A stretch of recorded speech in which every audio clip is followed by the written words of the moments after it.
Ô, Arthur, você que vai dizer, tá frio, tá quente, tá chovendo. Põe o pé lá pra fora e fala.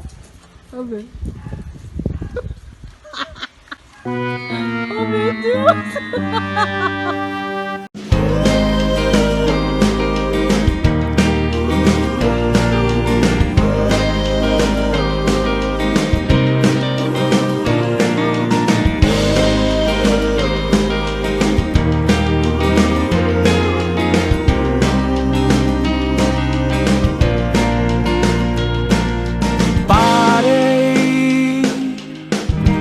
Tão distante do começo, mas é normal dar um tropeço quando se vai na contramão. E eu, hein, nem deu para sentir saudade, feito criança e chocolate, não resisti à tentação.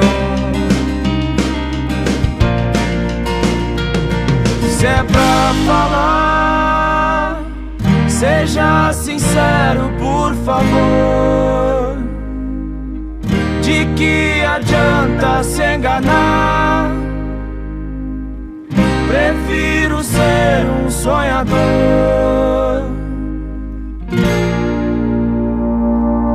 Falei com aquele pneu furado, mas ele diz que eu tô errado, que o furo está nos outros três. E errei, já não se escuta com frequência.